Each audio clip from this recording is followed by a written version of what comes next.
नमस्कार, मैं हूँ विनय सिंह। आपका बहुत बहुत स्वागत है। जेपीएससी का इंटरव्यू अब होगा।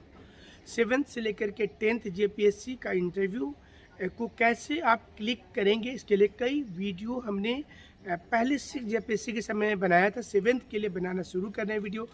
आपको क्या करना है और कहाँ-कहाँ से प्रश्न पूछे जाएंगे, उसके पहले हम बता दें कि हमारे पैनल पर कौन-कौन होंगे जिसके साथ आप मॉक इंटरव्यू करेंगे और आपकी भी जो उधेड़-बुन होती है वो आपकी समाप्त हो जाएगी। तो सबसे पहले तो ये भी जानकारी दे दें आपको कि ये कंप्लीट फ्री पैकेज होगा, मतलब इसमें कोई चार्जेज आपकी नहीं लगेगी। और इसमें जो शामिल होंगे उसमें यूपीएससी के भूतपूर्व मेंबर वो हमारे साथ रहेंगे, एमपीएससी, बीपीएससी के पूर्व सदस्य हमारे साथ होंगे और कई आईएएस ऑफिसर के अलावा 2-3 जज भी होंगे पैनल पर, जो जस्टिस हैं अलग अलग न्यायालय में, वो रहेंगे। उनके साथ साथ कई यूनिवर्सिटी के वाइस चांसलर होंगे और साथ में जो 80 स्टूडेंट पूर्व में सिलेक्शन हुआ जिनका नाम दोनों लिस्ट में है, यानी कि पहला लिस्ट सिलेक्शन का और दूसरा लिस्ट सिलेक्शन का, वो भी इस पैनल पर शामिल होंगे। पिछली बार जिस प्रकार की स्ट्रेटजी बना करके हम लोग चले थे उसमें मिनिमम नंबर आया है 72 का। हमारे यहाँ से जो लोग इंटरव्यू बोर्ड में गए थे उसमें मिनिमम नंबर 72 का आया और मैक्सिमम 87 मार्क्स आया। तो ये एक खासियत होगी कि हमारे यहाँ का जो टीम था उसने जिस प्रकार से तैयार किया वो इस बार आपकी चूक नहीं होनी चाहिए, क्योंकि आपको भी पता है कि इंटरव्यू में एक एक नंबर मायने रखता है और हर एक नंबर पर फाइटिंग होती है। मतलब आपको बहुत टेंशन हो जाता है कि हमारा 2 नंबर भी कम हो गया। तो पिछले बार 600 स्कोर हुआ था, तो एक दो लोगों को तो हमारे यहाँ पर तैयारी किए तो उनका 599 था। हालांकि सेकेंड लिस्ट में उनका सिलेक्शन हो गया। सेकेंड लिस्ट मतलब जो फिर से हाईकोर्ट के आदेश के बाद आया। तो अभी आपको कुछ बेसिक चीज़ों के अलावा एक और नया पैटर्न हम लोग शुरू करेंगे कि इवनिंग में जो लोग चयनित हैं और अलग अलग दफ्तर में काम कर रहे हैं उनसे भी एक इंटरव्यू हमारी चलेगी और वो भी आपको दिखाएंगे। और लाइव सेशन में आपके साथ वो लोग शेयर करेंगे वीडियो पर, वो बताएंगे कि इंटरव्यू में किन चीज़ों को ध्यान रखना चाहिए। तो हमको लगता है कि आपको बहुत ज़्यादा उधेड़-बुन में नहीं रहना है, कहाँ करें, कैसे करें, किसके पास जाएँ, नहीं जाएँ। तो क्योंकि आप देखे होंगे कि इसमें मतलब वो चीज़ें ज़रूरी होती है जो क्वेश्चन पूछा जाता है। आपकी हॉबी क्या होनी चाहिए, आपका पर्सनल बैकग्राउंड, आप कहाँ पढ़ रहे हैं लास्ट 10 ईयर्स में, आपकी स्कूलिंग कहाँ से हुई है, कॉलेज कहाँ से पढ़ाई की है, उसके बारे में पूरी जानकारी इकट्ठा करना। इसके साथ साथ आपकी व्यक्तिगत चीज़, किस सब्जेक्ट पर रुचि है और आप क्यों आना चाहते हैं, मतलब आप प्रशासनिक सेवा में क्यों आना चाहते हैं। आप कोई ना कोई नौकरी में अगर हैं तो उस नौकरी में आपने क्या सीखा, वहाँ क्यों छोड़ करके इसमें आ रहे हैं, जिस शहर से आप आ रहे हैं उस शहर से क्वेश्चन जरूर से पूछा जाएगा। आपका नाम, date of birth, year of birth जो होता है उससे, पॉलिटिकल सिनेरियो उस समय का क्या था, कौन सा महत्वपूर्ण घटना घटा था, क्या चैलेंज है जेपीएससी के लिए, खुद झारखंड में क्या चैलेंज है और यहाँ की झारखंड की डेवलपमेंट में क्या चैलेंज होगा, क्यों टूरिज्म यहाँ पर विकास नहीं कर पाया है, नेक्सलाइट को कैसे कंट्रोल करेंगे। कभी भी सरकारी योजना का क्रिटिसाइज मत कीजिएगा। तो आपको एक कॉन्फिडेंस जो लाना है और आपको हम एक सभी लोगों को एक फॉर्म देंगे अलग से, जो यूपीएससी में फॉर्म चलता है और वो फॉर्म, और जेपीएससी में भी लास्ट ईयर जो दिया गया था, उस फॉर्म में एक एक चीज़ की जानकारी ली जाती है। एक चीज़ ध्यान रखना है कि जो इंटरव्यू होता है उसमें कोई भी प्रश्न, मतलब जैसे होता है ना कि आप बैट्समैन हैं और इंटरव्यू बोर्ड वाले बॉलर हैं, तो बॉलिंग कर रहे हैं तो ज़्यादा से ज़्यादा क्या करेंगे, बाउंसर फेंक सकते हैं। कितने बाउंसर फेंक सकते हैं, तो 6 के 6 बाउंसर नहीं फेंकेंगे। और जो पिच बना हुआ है, पिच के बाहर गेंद डाल देंगे तो उनका कंप्लीट ही हो जाएगा। मान लीजिए कि आप इंटरव्यू में गए, पिच के बाहर गेंद का मतलब क्या होता है, आपसे सवाल संस्कृत में पूछना शुरू कर दिया, आपसे सवाल उर्दू में पूछना शुरू कर दिया, तो वो पिच के बाहर चला गया, वो सबके लिए मुश्किल हो जाता है, वो वाइट बॉल है। इसलिए हमें लगता है कि आप अपनी तैयारी जो करेंगे, जो आपकी इंफॉर्मेशन है वो बहुत इंपॉर्टेंट होता है। How to attract interview board, आप इंटरव्यू बोर्ड को अपनी और कैसे अट्रैक्ट कर पाएंगे, ये भी बहुत इंपॉर्टेंट है। आप कौन से सवाल का उत्तर में कौन सा टेल छोड़ दीजिए जिससे कि इंटरव्यू बोर्ड अगला क्वेश्चन पूछेगा। साइकोलॉजी भी बैठा रहता है वहाँ पर, साइकोलॉजिस्ट वाले जो इंतजार करते हैं कि आप कहाँ पर झूठ बोल रहे हैं, बॉडी लैंग्वेज आपकी रीड करते हैं, प्लीजेंट फेस है कि नहीं है, आपका बोलने का अंदाज क्या है, आप कितने मतलब सीरियस हैं, कितने प्लीजेंट है आप, मतलब अपोजिट क्वेश्चंस जब दिए जाते हैं, कॉम्प्लिकेटेड क्वेश्चंस दिए जाते हैं तो आप कितना सुलझा हुआ जवाब देते हैं, आप गुस्सा नहीं होते हैं, कितना डिप्लोमेटिक आप हैं। तो इन सारी चीज़ों पर आपका इंटरव्यू का पैटर्न डिपेंड करता है। तो इंटरव्यू में अगर मान लीजिए कि आपको 40-45 नंबर आ गया तो बहुत पिछड़ जाइएगा आप। अगर यहाँ पर 100 स्कोर है मेंस में, तो आप अगर सपोज करें कि जैसे मेंस में आपने 460 प्लस ला करके आप गए इंटरव्यू देने के लिए, और कोई कैंडिडेट का 490 प्लस है, सोचिए लास्ट कटअप 465 है और किसी का 490 से ऊपर नंबर है, तो उस कंडीशन पर आपसे 40 नंबर को मार्जिन लेकर के गया है। इंटरव्यू में अगर वो 5 नंबर भी मार्जिन ले ले, नहीं भी ले, इक्वल भी आ गया तो आपसे आगे निकल जाएगा। तो मेंस के साथ साथ इंटरव्यू मायने इसलिए हो जाता है कि वहाँ पर आप दूसरे कैंडिडेट से अगर 20-30 नंबर का से आगे निकल जाते हैं, 20 नंबर भी अगर आप आगे निकल जाते हैं तो आपको फ़ायदा मिल जाएगा। 10 नंबर भी बहुत मायने रखता है। तो आपको कोशिश करना है कि 70 प्लस मिल जाए। इंटरव्यू जब आप देने जा रहे हैं तो सब 75 नंबर से 80 नंबर के बीच में टारगेट लेकर के जाना है। 90 में जनरली इंटरव्यू में नहीं दिया जाता है नंबर, बट आप 75, 80, 85 तक जा सकते हैं इंटरव्यू में, और एक एवरेज देखेंगे तो 50 से 60 के बीच में होता है। ये जो 50 से 60 है और उधर में 70 से 80 है, ये यहाँ पर देखेंगे तो 20 नंबर का मार्जिन हो जाता है।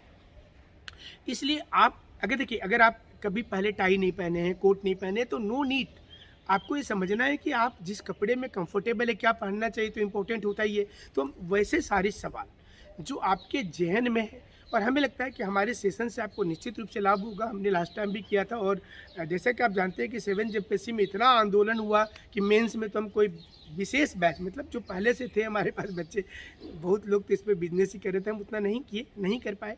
और उस समय में क्योंकि हमने एक कमिटमेंट कर रखा था कि काफ़ी दिक्कतें हुई हैं, लेकिन जो चीज़ें हैं, ज़िंदगी तो आगे चलती रहती है, आगे कोर्ट का भी मुद्दा चलता रहता है, तो उसको दरकिनार करते हुए आपको नई एनर्जी के साथ लग जाना है। बाकी भी जो हमारे व्यूअर हैं, जो 11th 12th जेपीएससी को देख रहे हैं इस वक्त में, तो उनको अपनी तैयारी करती रहनी है। उसके लिए हमारी टीम आपसे के साथ लगातार मेहनत कर रही है। और आप हमारे साथ कैसे जुड़ेंगे? हमारा नंबर है 9431156794 पर आप मिल सकते हैं। तो चलिए, अब आपको इंतज़ार करना है कि हम कई डिप्टी कमिश्नर, एसपी जो हैं वर्तमान में झारखंड के अलग अलग डिस्ट्रिक्ट में, बहुत से लोग तो हमारे बैचमेट भी हैं, बहुत से लोग हमारे साथ बहुत नज़दीकी भी हैं, और ख़ास करके जो स्टेट कमीशन वाले ऑफिसर्स हैं, पहला से लेकर के 6ठी तक में, उसमें तो अधिकांश लोग हमारे यहाँ से ही हैं, और बहुत से लोग हमसे डायरेक्ट कांटेक्ट में हैं। तो उनकी हम आपको पैनल पर इंटरव्यू करवाएंगे।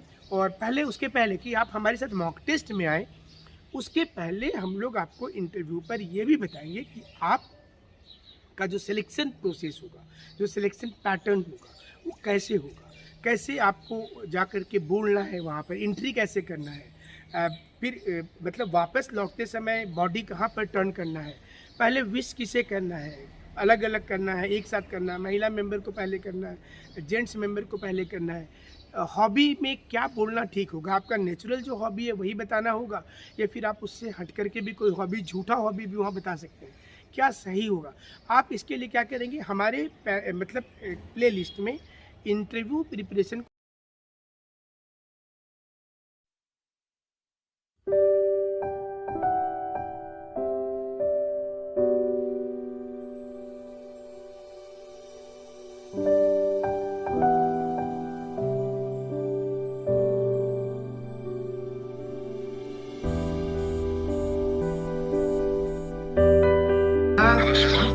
नमस्कार। हमारे साथ इस समय में रोशन कुमार है।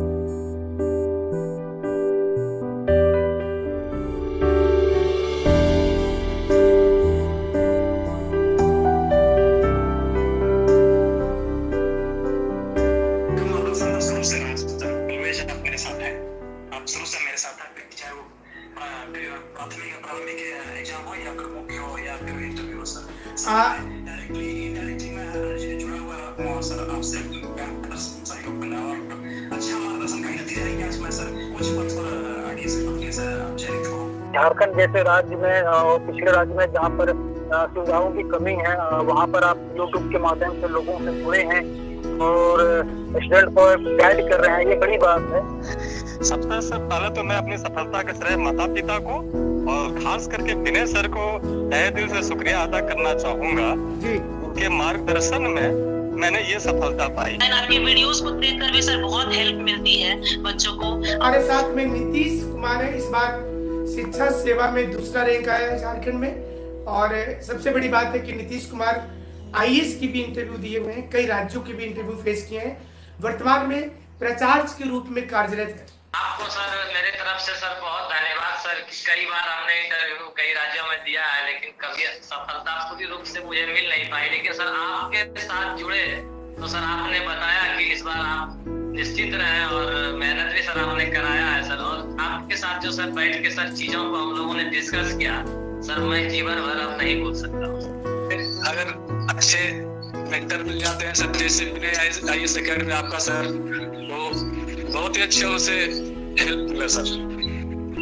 समय समय पर आपने जो गाइडलाइन दिया है सर, उससे हमको पानी बूटी का काम करता रहा और बहुत मदद किया। आप यूट्यूब चैनल हो चाहे टेलीफोनिक हो, आपने हमेशा हौसला बढ़ाया।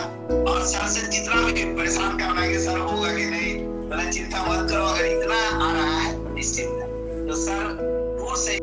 कुंदन कुमार जी, आपको बहुत बहुत कॉन्ग्रेचुलेसन। पहले बहुत बहुत धन्यवाद sir, thank you very much. जो भी इंटरव्यू के टिप्स थे, या बहुत सारे जो आप इंटरव्यू के जो मॉक सेशंस होते थे लोगों के, वो शेयर करते थे, या बहुत सारे क्वेश्चंस को बताते थे कि कैसे how to approach the interview, तो वो काफी हेल्पफुल रहा था सर। विनय आईएएस एकेडमी के लिए क्या कहना चाहते हैं? इसके लिए तो हमारे पास शब्द नहीं है। आपसे मिलना हुआ ये हमारा सौभाग्य था। सर आपके मार्गदर्शन में विनय आईएएस एकेडमी झारखंड में तो सर काफी अच्छा काम कर रहा है, और इसका कुछ ब्रांच अगर दिल्ली में भी खुलता है तो बाकी स्टूडेंट है उनके लिए बेनिफिट रहेगा। विनय सर तो नाम आपका है सर, लेकिन अगर कहा जाए तो द्रोणाचार्य हैं सर। द्रोणाचार्य हैं, और द्रोणाचार्य आपके शरण में जाने के बाद में क्या बोलते हैं सर कि ऐसे से आप गुण और सिखाएं, ऐसी इच्छा दिए हैं जो बच्चे सर कहीं बाकी भारत के अंदर या झारखंड के अंदर कहीं भी रहेंगे वो हमेशा आप काम करेंगे सर। और संस्थान को हम यही बोलेंगे कि आपने बहुत मेहनत करके सब बच्चों को सिखाया, हम लोग को बस सिखाया सर। और हम लोग को जो फायदा हो रहा है सर, आप द्रोणाचार्य हैं, और द्रोणाचार्य के कभी सर हम लोग सोचे हैं कि आपके नाम को कभी हम लोग हमेशा ऊंचा रखेंगे सर। बात तो आपसे पहले भी होता था सर, लेकिन जब मेंस एग्जाम निकाले उसके बाद आपका इंटरव्यू हम उसे कभी अभ्यास नहीं किए थे, ना मॉक इंटरव्यू कभी दिए थे, तो आपका जो 3-4 मॉक इंटरव्यू लगातार मिला उससे बहुत फायदा हुआ सर। और ओबेसली बोलिए तो आपका बहुत सा क्वेश्चन जो आप कराए थे मॉक इंटरव्यू में, यूपीएससी का फाइनली इंटरव्यू में काम आया। जी सर, हाँ बहुत फायदा है, काफी कोऑपरेटिव है आप, और जो चीजें आप काफी रिलेवेंट चीजें वहाँ पे डिस्कस करते हैं। विनय आईएएस एकेडमी जिन्होंने साक्षात्कार में महत्वपूर्ण आपका जो सर विनय सर का योगदान रहा। जी जी